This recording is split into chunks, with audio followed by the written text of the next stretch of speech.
Anda kembali menyaksikan breaking news, sidang vonis anak buah Sambo pemirsa, dan masih bersama kami pakar hukum pidana Universitas Trisakti, Ibu Yenti Garnasi. Ibu Yenti, ini tadi sebelum sidang ini kuasa hukum sempat bilang ini mengharapkan bahwa vonis bebas untuk Kuat Ma'ruf, ya, menyebut bahwa tidak ada bukti dan fakta bahwa Kuat ini yang bertanggung jawab atas hilangnya nyawa Yosua. Bagaimana pendapat Anda ini, Bu Yenti, dari tanggapan ini? Iya, itu kan ya pastilah.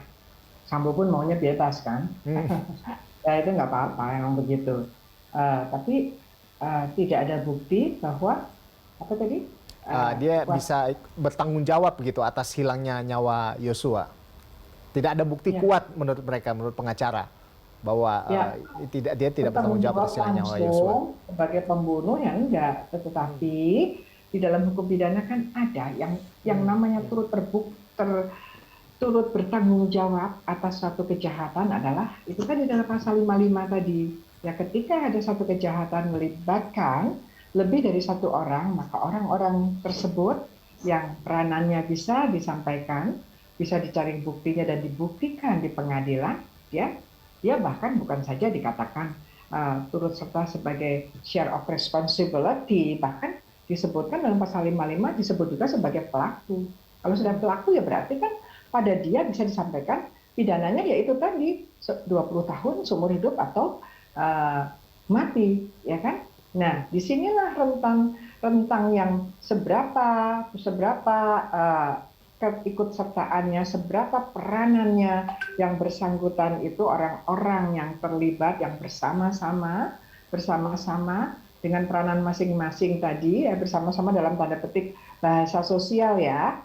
Karena di dalam KUHP itu ada turut serta, melakukan bersama-sama, ada melakukan karena dibujuk gitu. Tapi saya mencoba karena ini untuk masyarakat, ya bersama-samaan itu akan dilihat peranannya apa, dan inilah ruangan bagaimana hakim menilai ya dia secara sah ikut bersama-sama, terbukti ikut bersama-sama, dan bersama-sama dalam hal ini turut serta dan keyakinannya hakim gitu kan.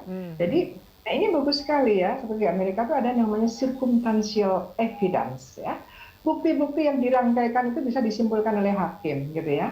Nah kan ini semua saksi ada semuanya firm, jadi confirm semua kan ya, bahwa mengatakan ini, saksi ini mengatakan ini, saksi ini mengatakan ini, maka ketika di BAP itu kan sendiri-sendiri ternyata kan sama, ya kan? Itu sama. Dan kemudian ada, dan alhamdulillah bagian dari CCTV yang awalnya tidak ada kan ketemu gitu kan, ada gitu kan, sebagian. Nah, itu sudah menunjukkan bagaimana mungkin keterlibatan yang menurut hakim sudah terbukti, menurut jaksa sudah dituntutkan gitu ya. Hanya saya agak bingung juga, udah sedemikian rupa kok jaksanya nuntutnya lemah. Jadi ini betul-betul berat ya hakimnya, dan hakimnya alhamdulillah gitu ya, alhamdulillah Cukup adil gitu ya, adil karena cukup gini ya, independen. Nah.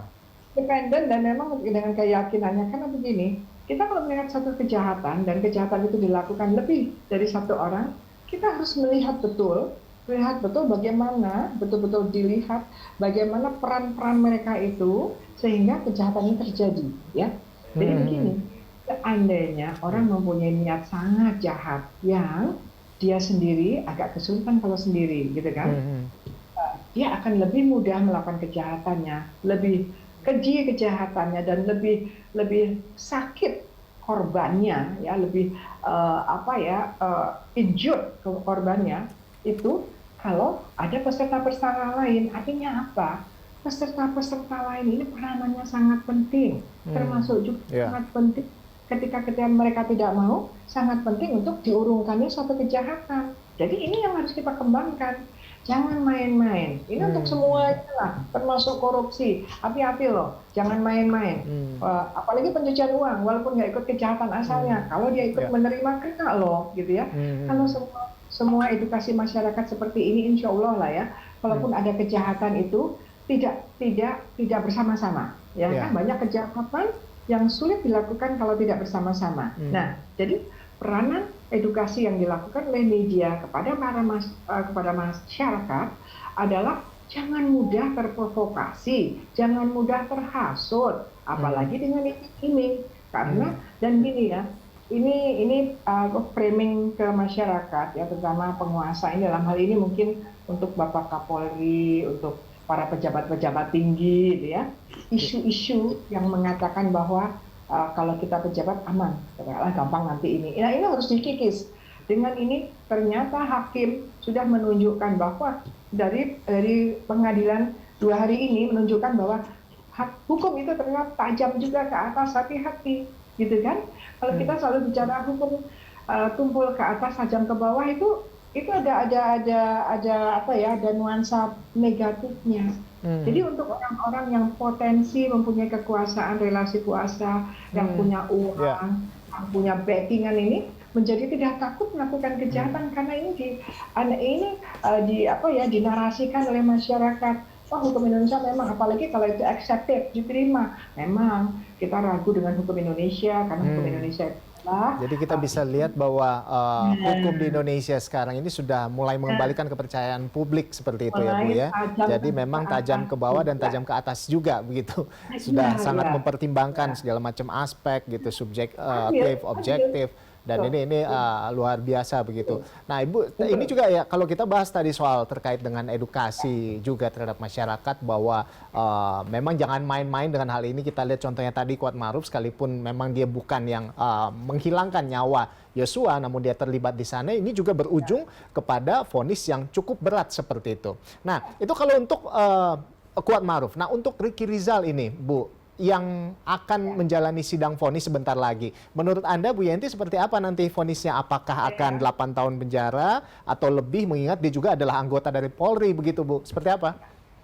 Menurut saya kalau insya Allah nggak salah ya, kalau menurut saya sih lebih tinggi dari Kuatmaruf harusnya. Sekitar 20 begitu? 20 tahun penjara? Ya mungkin nggak ke sana ya, tapi mungkin 16 atau 17 ya. Karena ini posisi dia. Banyak kan yang awal-awal dia mengatakan dia di kulkas gitu ya, sembunyi di kulkas di awal-awal, kita tidak lupa ya. Makanya saya sangat berterima kasih dengan adanya kebebasan media ya, kebebasan pers ya, yang baru ulang tahun ya, selamat ulang tahun ya. Itu jika kita punya ruangan-ruangan ini kan, ruangan-ruangan ini, dan yang tentu saja kita tidak akan salah gunakan kebebasan kita yang bertanggung jawab ini.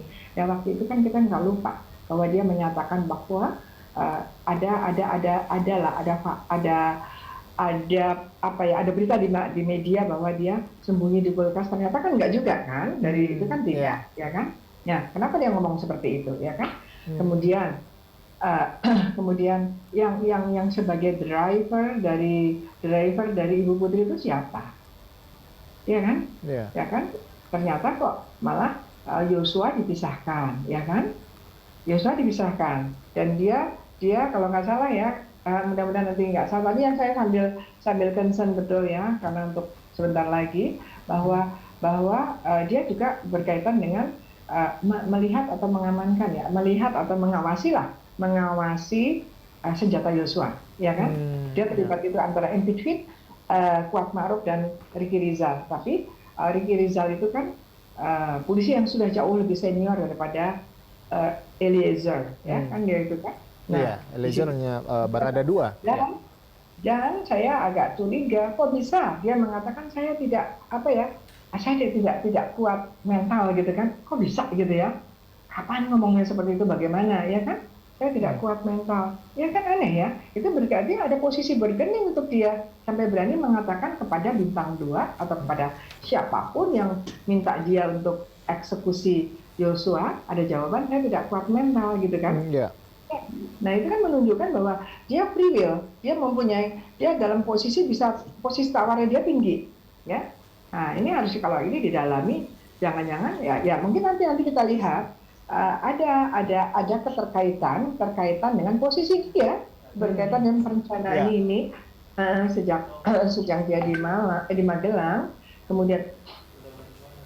kemudian sampai dengan di Jakarta, dan beberapa itu nanti kita nggak mendahului, nanti kita setelah itu. Tapi gambaran-gambaran itu ya, yang gambaran-gambaran itu saya takut lupa kalau detailnya, nanti kita menunggu lagi, menyimak lagi. Rasanya rasanya harus lebih tinggi dari Iya. Kuatmaruf. Harusnya lebih tinggi Ya, dari Kuatmaruf itu. harus lebih Jadi, tinggi dari Kuatmaruf. jadi sebetulnya yang memberatkan Ricky Rizal selain dia berbohong tadi, apalagi Bu kira-kira Bu? Ada beberapa kepesertaannya berkaitan dengan ide rencana tadi ya, ide rencana ya, yang tidak terbuka tentu saja, karena itu kan hanya karena pengakuan atau apa keterangan saksi kan gitu ya. Kalau pengakuan itu kan untuk pelaku ya kan. Kalau ini kan dipisah-pisah ya, secara hukum pidana itu kita sangat mendalam ya untuk berbicara ini. Ketika Ricky Rizal diperiksa, berarti kalau dia menyampaikan berarti pengakuan. Ketika Sambo yang diperiksa, kemudian Ricky Rizal menyampaikan sesuatunya, berarti dia posisinya sebagai saksi gitu ya. Jadi ini hakim sudah sangat bagus, luar biasa ya. Memang tidak semudah itu memahami proses pengadilan seseorang, apalagi ini ya, harusnya kan ini jadi satu. Karena biasanya gini, mestinya kalau tidak kan Pak Menko Polhukam sudah mengatakan ini ada yang membuat kita takut waktu itu ya. Ini ada relasi kuasa atau ada sesuatu yang luar biasa sehingga memang kita harus ini ya. Waktu itu saya termasuk nolak, loh kan hukum itu equality before the law gitu kan ya.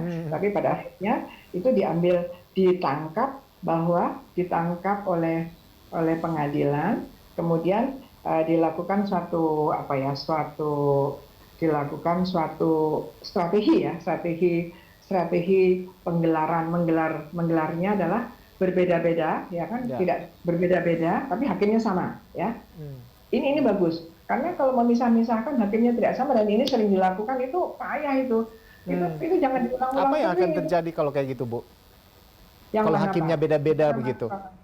Oh, banyak sekali yang dalam kasus-kasus kecewa sekali karena kan tidak runut, kemudian kan berbeda. Itu seringnya, itu nggak bisa sebetulnya. Artinya kan gini kan, ini banyak sekali suatu kejahatan, misalnya Jiwasraya dan Asabi atau kejahatan-kejahatan lain yang memang pelakunya more than one, lebih dari satu kan gitu kan ya. Kan memang harusnya memang bersama-sama pelakunya langsung semua, karena ini kejahatannya satu, pelakunya banyak gitu kan gitu. Tapi kan ini tidak mungkin, karena kan pada waktu itu memang harusnya seperti itu, tapi kondisi belakangan kan tidak seperti itu. Nah, ini langkah yang diambil dalam strategi proses hukum pidananya, yaitu diambil oleh keputusan oleh mungkin di bawah pengadilan, meskipun pengendali proses adalah jaksa kan gitu ya, JPU ya kan itu kita harus pahami itu. Nah akhirnya hakimnya lelah jadinya kan, terus-terusan kan, hanya orangnya berbeda-beda karena dikhawatirkan nanti satu sama lain saling terpengaruh. Nah, melihat seperti ini menurut saya Pak Ricky Rizal itu lebih berat.